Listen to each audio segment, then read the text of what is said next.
Perfecto. Bueno, en el Ateneo de hoy vamos a hablar sobre algunos aspectos del SPECT cardíaco. Primero, Ricardo Geronaso nos va a hablar sobre cardiopatía isquémica y SPECT, y después Roxana Campisi nos va a hablar sobre sarcoidosis y SPECT. Quedan algunos temas pendientes del SPECT que van a ser tratados después más adelante en otro Ateneo. Así que Ricardo, te invito a compartir. Perfecto, creo que estoy compartiendo, ¿no? ¿Ustedes ven ahí? No, por ahora no. Sí, sí, sí, se ve, se ve. Ahora sí, dale. Sí, ¿Se sí, ve? sí, se ve bárbaro, se ve. Sí, perfecto, ahora sí. Comprometerte. Adelante.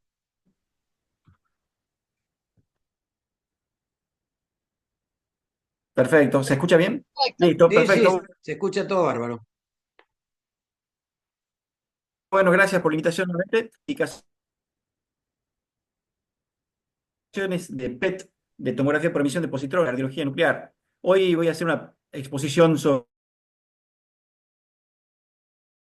cardiopatía isquémica, que ya hablamos un poquito el otro día, y a Roxana le pedí que hable un poquito de sarcoidosis, que son dos temas que estamos actualmente usando mucho en el PET. Gracias a Dios, como ustedes pueden ver en esta diapositiva, el PET, después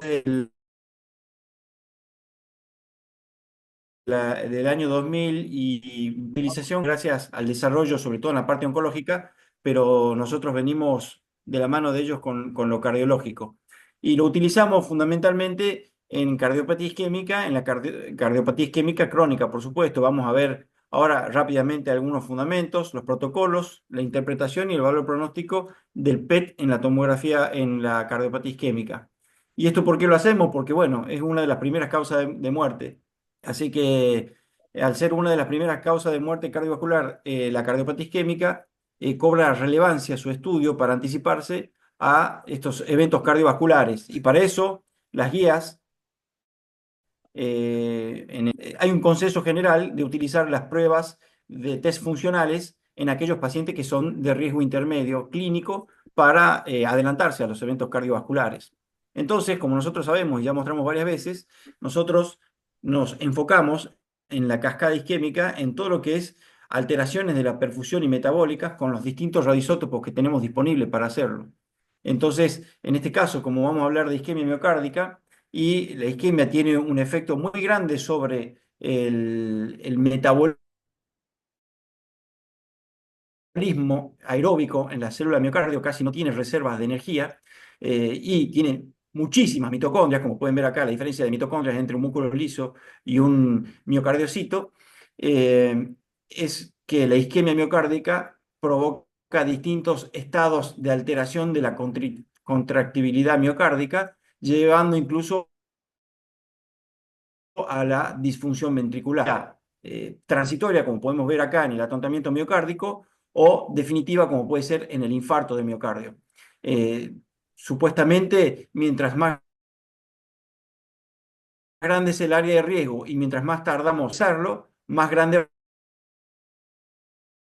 va a ser la necrosis que podamos llegar a tener. A esta etapa, que es la etapa de necrosis, y hacer el diagnóstico de la enfermedad coronaria cardiovascular arteriosclerótica mucho antes. Para eso utilizamos diversos radioisótopos. En este caso nosotros vamos a hablar del nitrógeno tritonio, que lo usamos en PET. Por ahí no han escuchado mucho de esto porque, a diferencia del SPECT, nosotros en la Fundación Centro Diagnóstico Nuclear tenemos PET, que tiene otra tecnología y utiliza otros radioisótopos con distinta energía. Pero no vamos a entrar en detalle de esto, simplemente quiero que ustedes sepan que hay distintos radioisótopos y el nitrógeno 3 amonio es un marcador tanto de perfusión como un marcador metabólico, como podemos ver en esta diapositiva de aquí. Este es un equipo híbrido PET-CT, como los que tenemos en la fundación, en donde hay dos tecnologías unidas en un solo dispositivo, por eso se llaman tecnologías híbridas, o finalmente las imágenes que estas producen se llaman híbridas. Tenemos un CT convencional, que es un tomógrafo que puede ser de 16, 64 cortes, y está circunscrito en los 360 grados. Todo este anillo de detectores en todo, hacen una órbita completa alrededor del cuerpo del paciente y por eso podemos tener mediciones muy importantes. Este es el equipamiento que tenemos en FCDN, cámaras gamma convencionales de las que hablamos el otro día, que son estas tres que están acá, y este es uno de los tres equipos PET-CT que tenemos en la fundación y del cual vamos a hablar ahora. Estos son los radioisótopos más comunes. Nosotros el que usamos, como mencioné recién, es este, el nitrógeno 13 amonio, que es un marcador de perfusión y metabolismo. Esta curva que tenemos acá, no voy a detenerme mucho en esto, vamos a hablar rápidamente, es la cantidad de radioisótopo que se particularmente a medida que yo incremento el flujo miocárdico. Podemos ver acá actividad en las órdenes, nivel de flujo miocárdico en miligramos. El marcador ideal sería aquel que mientras más aumenta o incrementa el flujo, más en este caso en la mitocondria, porque vamos a hablar del nitrógeno 13 amonio que entra en la mitocondria. Fíjense que es muy, muy parecido al trazador ideal. Este es nuestro protocolo en donde nosotros para utilizar, para hacer estrés y buscar isquemia con esto, usamos dos inyecciones de nitrógeno 13 amonio, una la hacemos en reposo y hacemos después de una infusión de adenosina o dipiridamol. Esto es simplemente para mostrarles, acá también está el de FDG, que es flúor de desoxiglucosa, pero eso es un momento para, se utiliza en, digamos, en cardiología nuclear, en cardiopatía isquémica para la búsqueda de viabilidad miocárdica. Y después Roxana se va a expandir un poquito en esto y van a ver cómo utilizan tanto el nitrógeno 3 amonio como marcador de flujo, como la fluorodesoxiglucosa como marcador metabólico para la sarcoidosis cardíaca.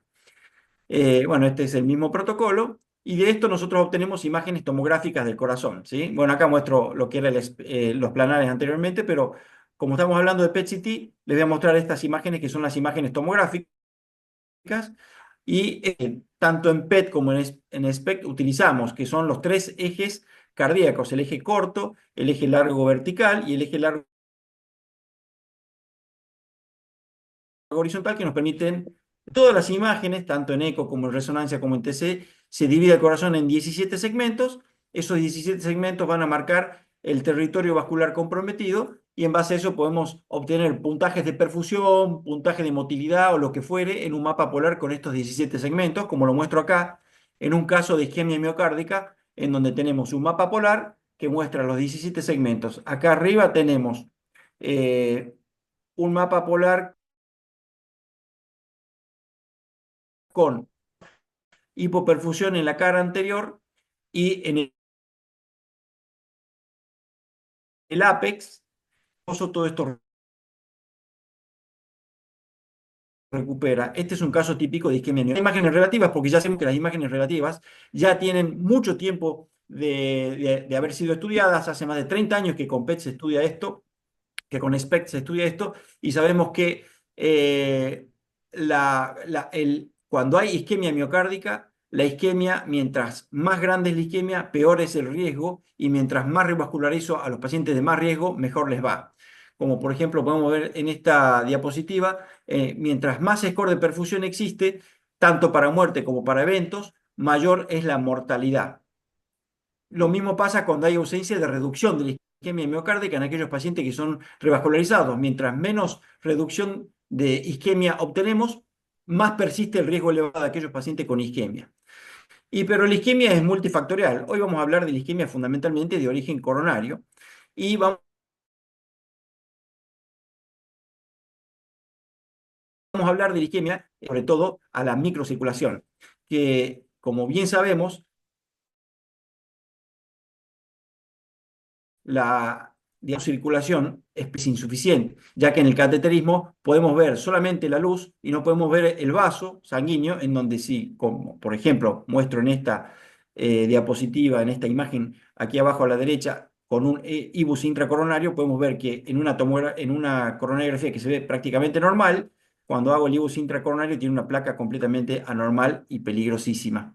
Entonces, para hablar un poquito más en profundidad del rol del PET en esto, más allá de las imágenes relativas como la que recién vimos que detectamos isquemia, vamos a hablar un poquito de cómo valoramos la microcirculación y la isquemia en la zona que más compromete del flujo miocárdico, que es la zona de las prearteriolas, arteriolas y capilares, que es lo que denominamos microcirculación, y ocupa entre el 70 y el 80% del total del flujo miocárdico. Y es donde es la zona de influencia de regular distintos mecanismos como la liberación de óxido nítrico, la dilatación flujo dependiente, etcétera, etcétera, etcétera. En esto vamos a hacer un poco de hincapié en lo que nosotros denominamos aquello que se manifiesta cuando uno pone al miocardio en un estrés. El miocardio puede ser estresado mediante ejercicio, mediante fármacos o mediante frío. En cualquiera de los casos, la reserva miocárdica incrementa, sobre todo en ejercicio y con dipiridamol o dobutamina. Normalmente, como les expliqué anteriormente, como mencionamos, el flujo miocárdico en el corazón es el único factor que tiene el corazón para compensar un descenso, un incremento en la demanda. No hay reservas de glucógeno en el corazón, entonces no puede generar energía de otro lugar más que incrementando la circulación, la cual se ve afectada a medida que incrementa la enfermedad coronaria. Y no hace falta que sea enfermedad coronaria obstructiva,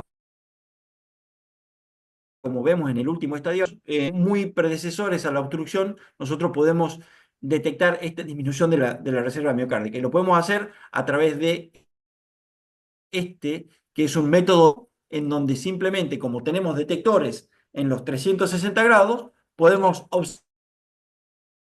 observar de todos lados cuando entra el material, cuando ingresa por el ventrículo derecho el nitrógeno 3 amonio, va ingresando a la circulación y después va captándose después del segundo minuto en el miocardio. En base a esto nosotros podemos armar curvas de actividad-tiempo y mediante un modelo compartimental calcular el flujo en mililitros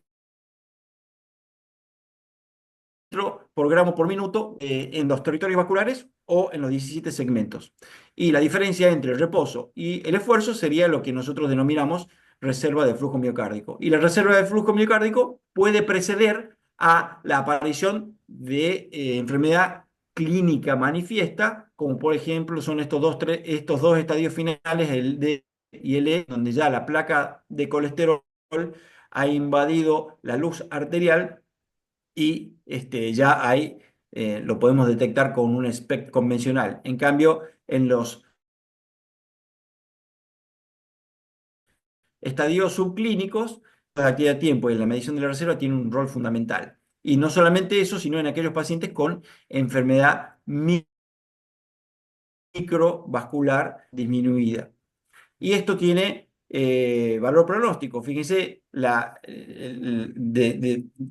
cuantía de fechas, ¿no? de estos estudios. Fíjense que acá hay estudios de 1983, Roxana también va a mencionar un poquito sobre esto un poco más adelante, en donde ya podemos ver que a pacientes con disminución de la reserva de flujo miocárdico, que generalmente se toma como punto de corte entre 2 y 2,5, dependiendo de la edad, el sexo, etcétera, pero en líneas generales, aquellos pacientes en donde cae la reserva de flujo miocárdico por debajo de 2 tienen incremento significativo de la mortalidad y de la tasa de eventos.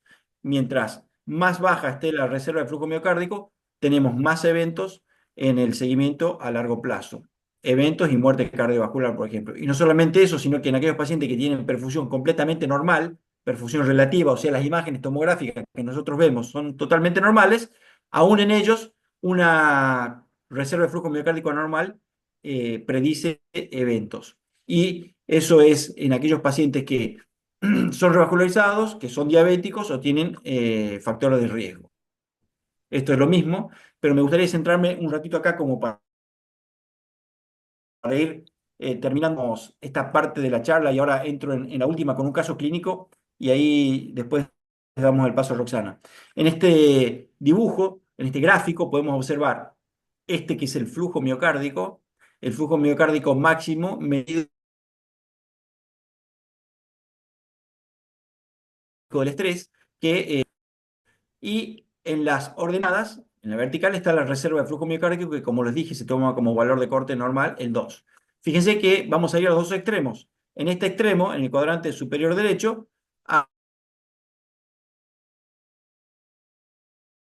un montón de puntitos azules, flujo miocárdico normal, con un flujo de estrés, o sea, el flujo en el pico del estrés elevado, mayor de 1,8. Entonces, a todos estos pacientes en el seguimiento a un año, entre 5 años, les fue muy bien, o muy pocos eventos o muerte cardiovascular, donde la reserva está disminuida menos de 2 y el flujo está disminuido menos de 1,8, es donde se junta la mayor cantidad de casos con mortalidad. Entonces, es un error no solamente diagnóstico, sino también pronóstico y, a su vez, podemos hacer seguimiento, ya que se puede observar una respuesta al tratamiento y un cambio en estos cuadrantes con el tratamiento médico. Este es un caso que hemos presentado en un Ateneo en el Consejo de Cardiología Nuclear el año pasado, en un paciente masculino con muchos factores de riesgo, que venía medicado, que hace un infarto.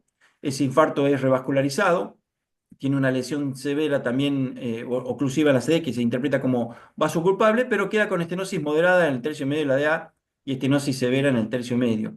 Entonces se le pide un estudio de perfusión miocárdica, en donde tiene una leve isquemia apical y tiene una leve isquemia infralateral, una leve secuela infralateral. Acá puse mal isquemia. A los 10 meses se lo interna por Angor y se lo estudia nuevamente con el stent permeable, con una lesión que impresiona moderada y el resto de las lesiones sin cambio en la SX. Entonces se le hace un ecoestrés que no tiene evidencia de isquemia y se optimiza el tratamiento médico.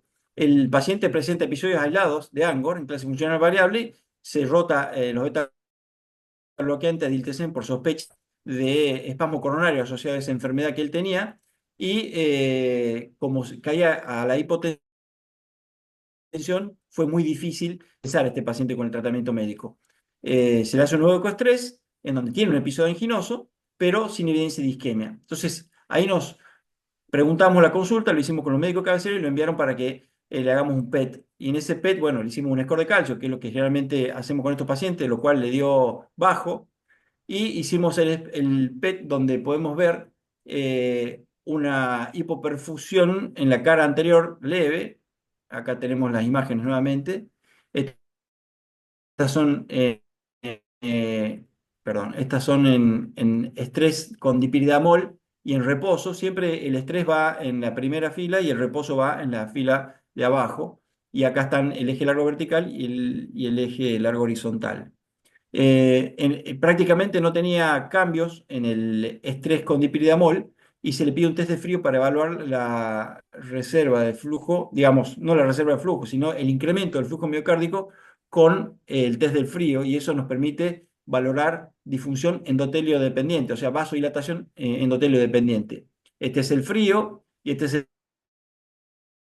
el reposo. Estos son los gatillados de tanto el rest como el estrés, que en este caso es el frío. El dipiridamol acá y el frío a la derecha. Fíjense que mantiene la fracción más o menos conservado, ¿sí? Hace una pequeña hipoquinesia apical que después mejora. Y lo sometemos, por supuesto, a valoración de flujos, vemos las curvas. Acá es lo que les mostraba antes, la curva de actividad-tiempo. Lo que pasa es que este es de este paciente específico. Como en el reposo tenemos la curva miocárdica y en el estrés tenemos la curva miocárdica mucho más elevada, o sea que tiene flujo miocárdico. Y los resultados nos muestran que este paciente con el estrés farmacológico tiene una reserva miocárdica disminuida, o sea que todavía está sin respuesta al tratamiento médico incrementado.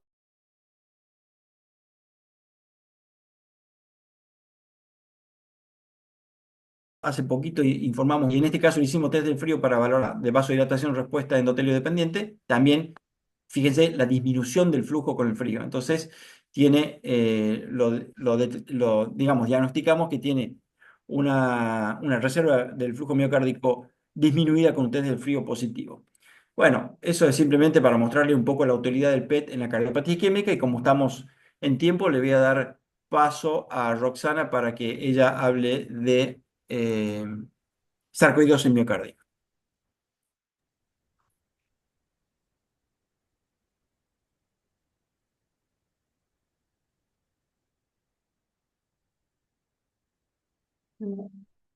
Ahí estoy. Gracias, Ricardo. Voy a compartir pantalla para hablar de otra aplicación del PET cardíaco.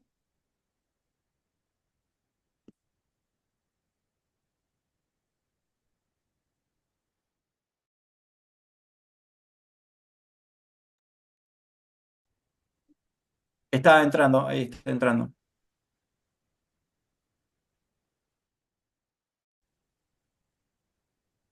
Avísenme si pueden ver la pantalla. Está Dice que toda negra la está pantalla. está empezando a compartir, pero todavía no se ve. Dice haga doble clic para habilitar. Dale, dale. Ahí Ahí vino. está, Ahí. ahí se ve perfecto. Ahora sí. Como lento. Bueno, ahí va, no importa. Está bien. A ver, Listo. Adelante. ¿listo? Sí, Cualquier cosa me comentan, sí, sí, dale, ¿sí? tranquilo. Bueno, nosotros vamos a tocar 4 puntos hoy de otra aplicabilidad que no tiene nada que ver con esto, es mucho más reciente. El PET se sube a la sarcoidosis cardíaca con un documento de la American Society of Nuclear Cardiology recién en el año 2016, a diferencia de lo que contaba Ricardo, que la cuantificación de flujo y la reserva de flujo hace 45 años que lo hacemos con documentación clínica. Hoy empezamos ahora en otro terreno que es el de la inflamación del miocardio. Vamos a ver una pequeña introducción sobre el tema de sarcoidosis. ¿Cuánto solicitamos un PET en pacientes en los que sospechamos sarcoidosis cardíaca? ¿Cómo realizo el estudio? ¿Cómo lo pido? ¿Por qué tiene que llevar una dieta especial? Y la importancia del rol de la combinación de la resonancia y del PET en el diagnóstico, pronóstico y en la terapia de inmunosupresión, tanto para decidir el inicio como el monitoreo al tratamiento. ¿Qué pasa?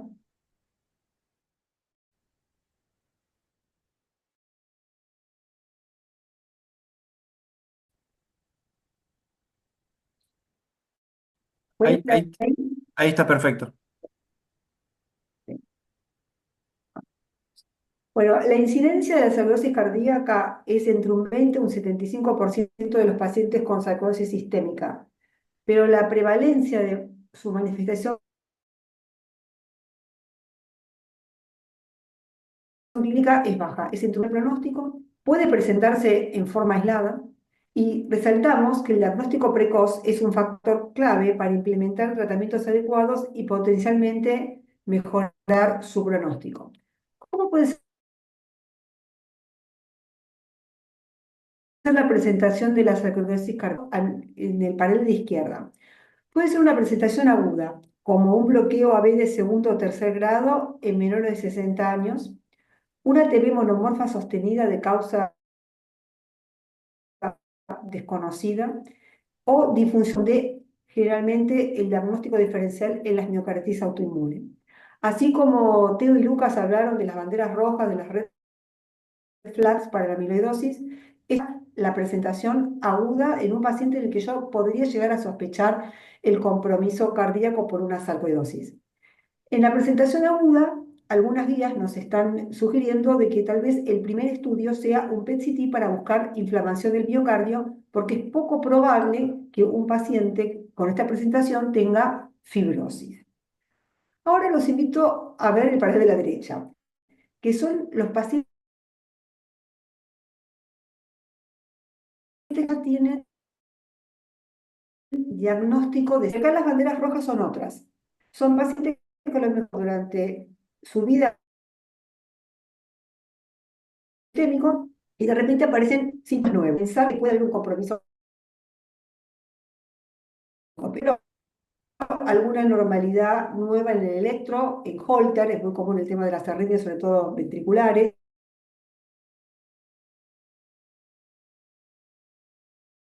Anormalidad en el ecocardiograma, por ejemplo, acción de eyección que no tenga una explicación. En estos pacientes, y que es lo más común que uno ve, de hecho en consultorio y demás, es lo más frecuente que uno ve, hay que hacer primero una resonancia, ¿sí? Eso tiene que ser con gadolinio para evaluar el alcance tardío cuando estoy sospechando de compromiso cardíaco asociado. Una vez que tenemos la resonancia, de acuerdo a los hallazgos, y lo vamos a ver justamente durante nuestra presentación, vamos a realizar un PET-CT en búsqueda de dos patrones, o la inflamación del miocardio o el de la fibrosis. ¿Por qué utilizamos fluodesoxiglucosa? Ricky estuvo hablando hoy del nitrógeno 13-amonio como el trazador de perfusión. Y la fluodesoxiglucosa es el típico trazador que se utiliza en los estudios oncológicos y es también el trazador que utilizamos para los estudios de viabilidad miocárdica y para los estudios de infección para endocarditis de válvula protésica. También lo utilizamos para los estudios de inflamación del miocardio. La FDG, que es un análogo de la glucosa endógena, que compite con la exoquinasa para ser atrapada por el miocardio, permite identificar en forma no invasiva los granulomas con inflamación activa, como ven a la derecha del gráfico.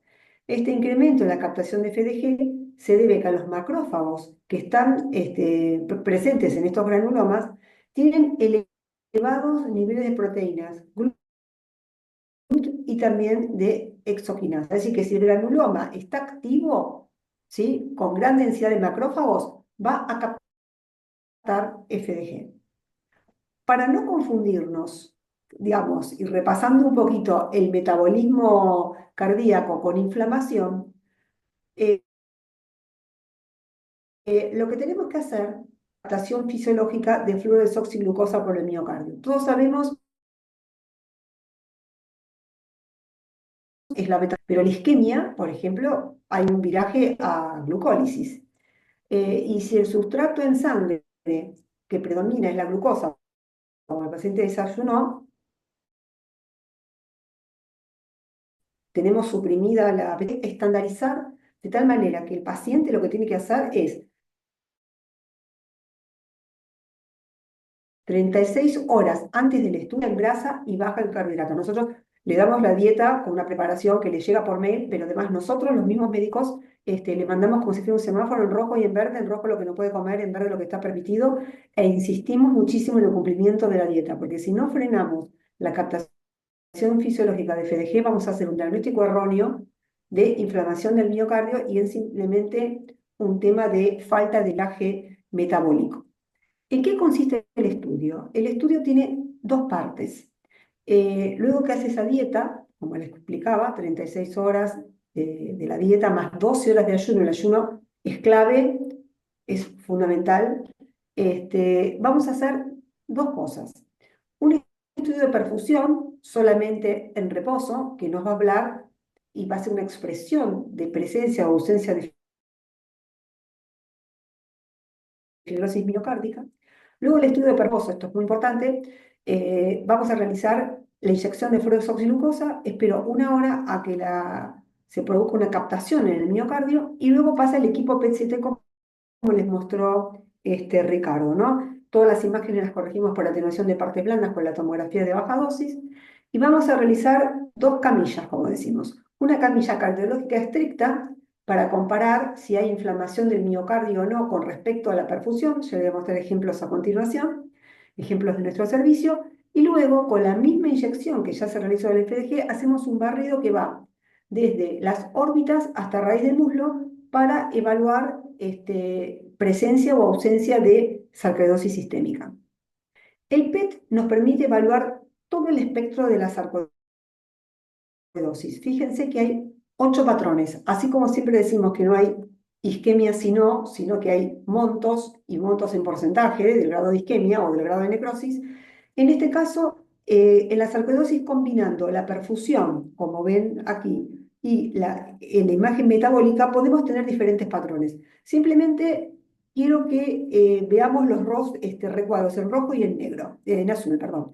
En rojo observen que acá a nivel anteroseptal tenemos un defecto de perfusión moderado, que hay una captación aumentada de FDG, esto se llama patrón PET mismatch, que nos está hablando de presencia de inflamación activa.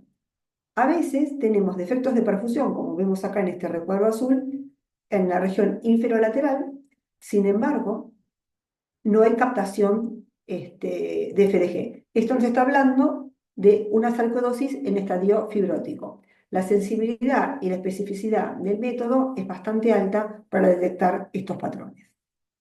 Vamos a mostrarles algunos ejemplos. Este es un hombre de 38 años con antecedentes de sarcoidosis sistémica. Observen a la derecha en blanco y negro, el PET de este paciente habla por sí solo el extenso compromiso ganglionar. En el corte presenta arritmia, nos piden un PET-TC para hablar de inflamación del miocardio. Imágenes de perfusión con nitrógeno 3-amonio que lo usamos nosotros, como les explicaba, en reposo, y en el panel inferior tienen la imagen de FDG. No tenemos defectos segmentarios de perfusión, sin embargo, como muestran acá en amarillo, y lo vemos mucho mejor acá en la fusión FDG PET-TC, captación de FDG por el miocardio. A partir de este estudio, el paciente, combinando lo cardíaco con lo sistémico, porque esto es sumamente importante, la visión integral del estudio, de hecho lo leemos también radiólogos especialistas en PET-CT oncológico, realizamos un informe integrado de lo que ocurre a nivel cardíaco con lo que ocurre a nivel sistémico, y al paciente se le indica tratamiento inmunosupresor. Esta es una mujer de 62 años que debuta con un bloqueo AB completo, y fíjense, es una mujer que no tiene antecedentes, el bloqueo AB completo es una de las banderas rojas para sarcoidosis, se coloca un marcapasos, tiene una sarcoidosis sistémica, tiene coronarias normales, y le solicitan un PET-TC porque empieza a deteriorar la fracción de eyección, que es otra de las banderas rojas que contamos en el ecocardiograma. El nitrógeno 3-amonio, observen los múltiples y severos defectos de perfusión, observen que no sigue un territorio coronario específico, porque son los granulomas que están fibrosando la microcirculación, ¿sí? Y comprometiendo el miocardio, necrosan el miocardio, pero con un mecanismo totalmente diferente que el coronario.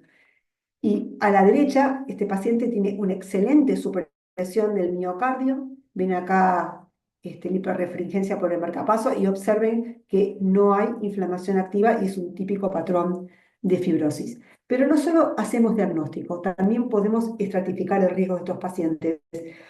Los pacientes que tienen, como muestra acá en rojo, la perfusión anormal y que tienen inflamación activa, son los pacientes que tienen peor pronóstico. Fíjense, el primer paciente estaría acá, ¿no? Porque tiene perfusión normal, pero sin embargo tiene FDG patológica. Es decir, que podemos estratificar el riesgo de los pacientes, y en los pacientes que peor les va,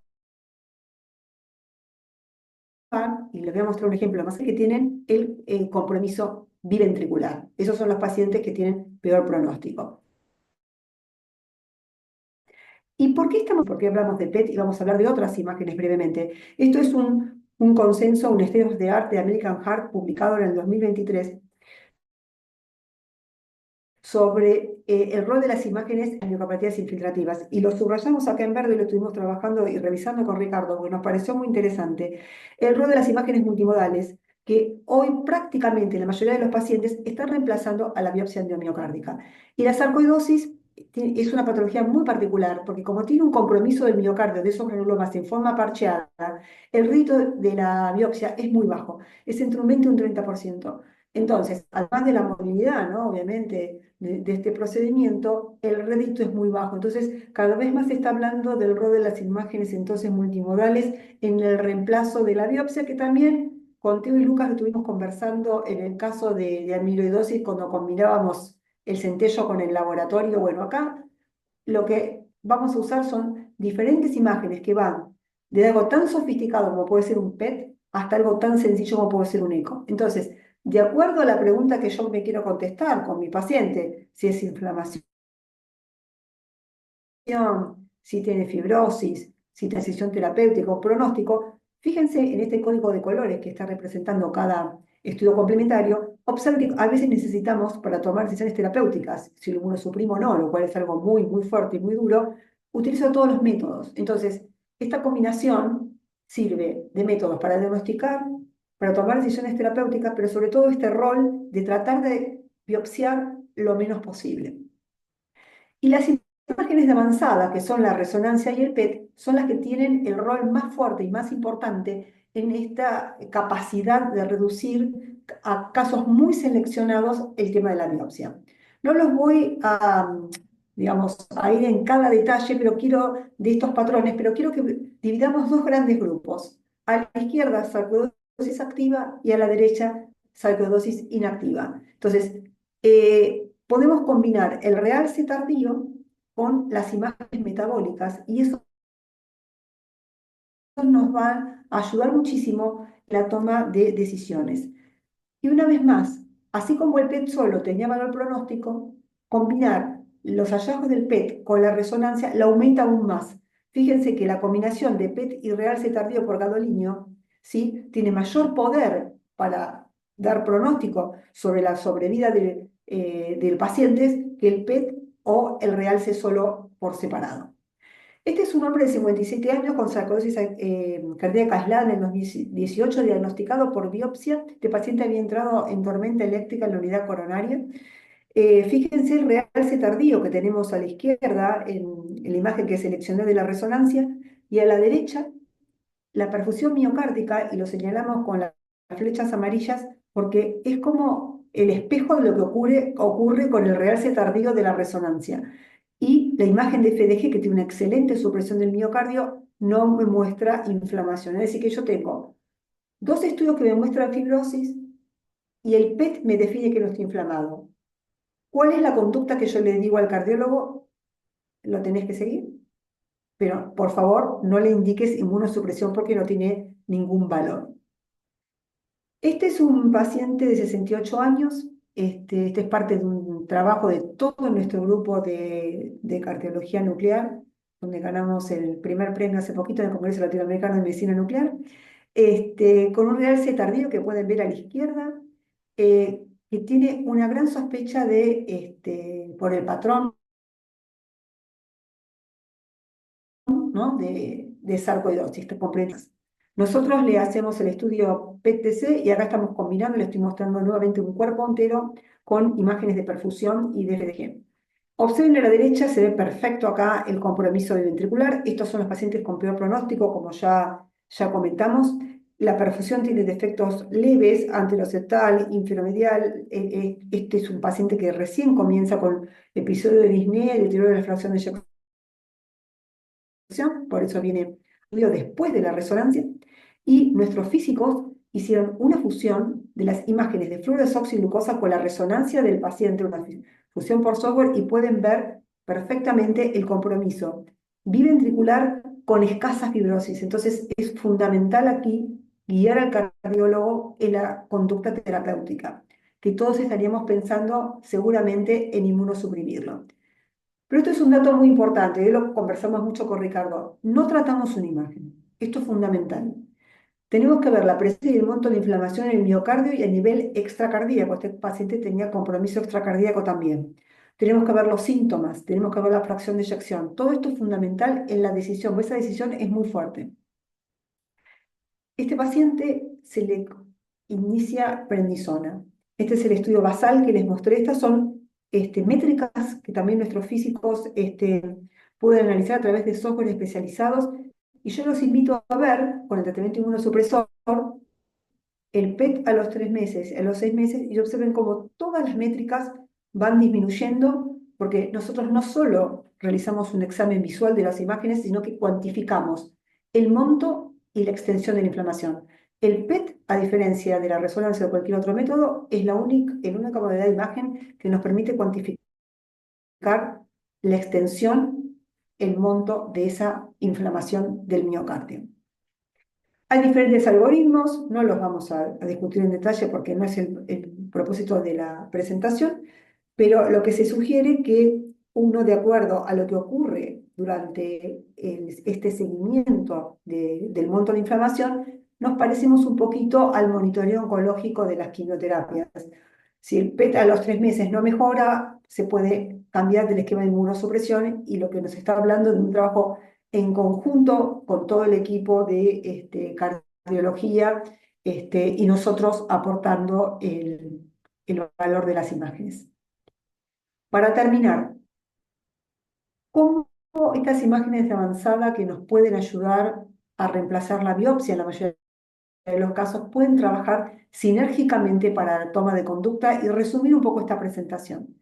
Si el paciente no tiene contraindicaciones y sospecha de sarcoidosis, luego de haber hecho obviamente un ecocardiograma, nadie va a discutir que es la primera puerta que vamos a abrir con esta patología, es la resonancia magnética. Si tiene un realce tardío sumado a otros componentes, disfunción ventricular y demás, yo puedo considerar la colocación de un desfibrilador.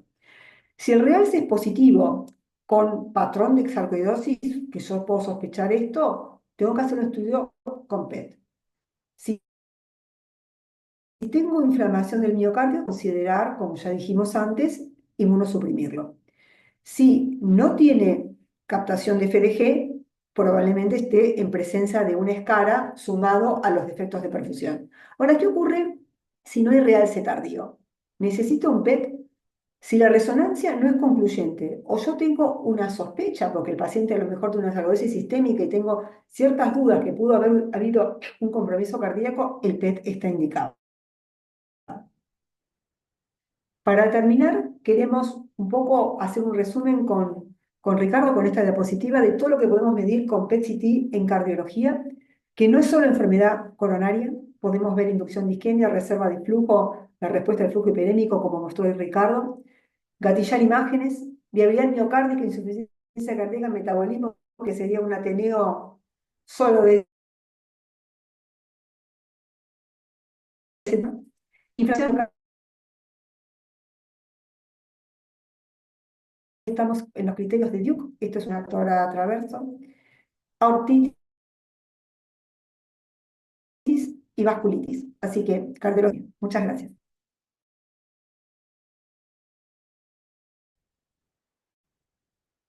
Excelente, Ro, Muy excelente, como bien, siempre, buenísimo, buenísimo, buenísimo súper ambos. interesante. Bueno, ¿alguno quiere hacer una pregunta, algún comentario? Súper interesante.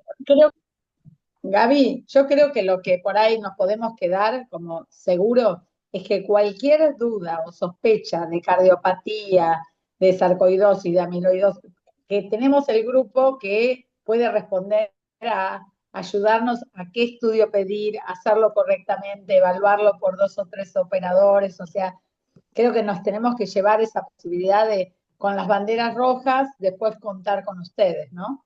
Absolutamente. Y además tener en claro que es un estudio que lo tenemos en Lesica y que en pacientes mayores de 50 años con factores de riesgo, esto es un estudio que nos aporta muchísimos datos, ¿no? Sí, Sí, claro, pueden contar con nosotros permanentemente.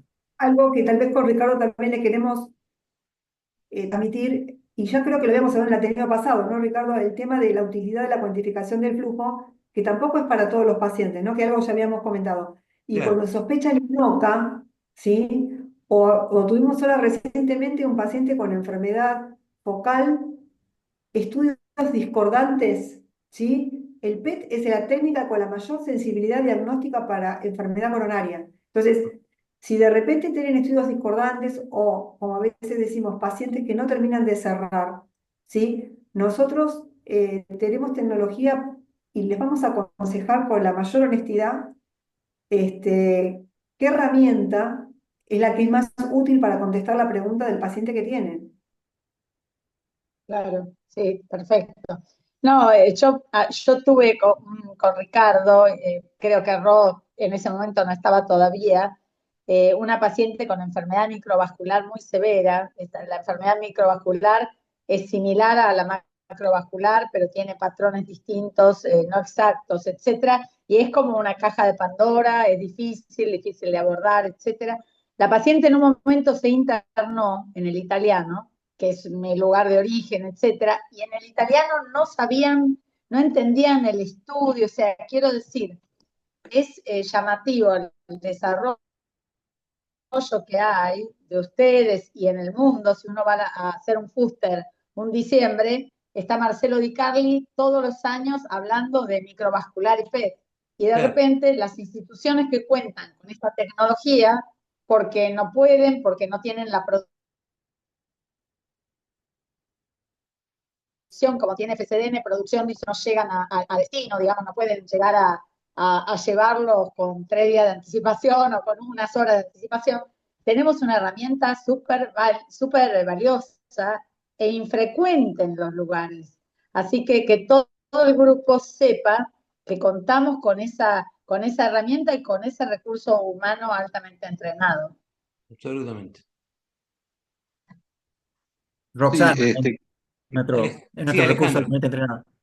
no, quería comentar que sarcoidosis he visto a lo largo de los años asociado a fibrilación auricular y arritmias más supraventriculares. Nosotros estamos más dispuestos sarcoidosis en algunas condiciones de fibrilación auricular. Y lo que pasa es que no los buscamos sistemáticamente, lamentablemente. Pero ahora en las últimas guías de arritmias y de fibrilación auricular se insiste en el tema de sarcoidosis como una de las patologías a evaluar, ¿verdad? Quería destacar que es una patología que se va planteando como mucho más prevalente de lo que se imaginaba. Exacto. Y son de esas patologías que si uno no la tiene en la cabeza, si uno no tiene las alarmas o no la piensa, no la busca y no la encuentra. No, si no la pensás, no, no. Y en general pensás la sarcoidosis cardíaca cuando te llega con el sello en la cara esa de sarcoidosis sistémica. No, Exactamente. no la Claro, vamos a buscar Sí, no antes. nosotros de... No. Bueno, seguro. bueno, muy bien.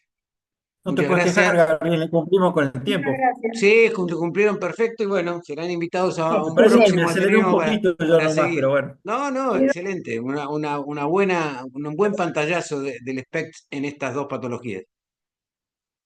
Muy bien. Bueno, nos vemos el próximo Ateneo.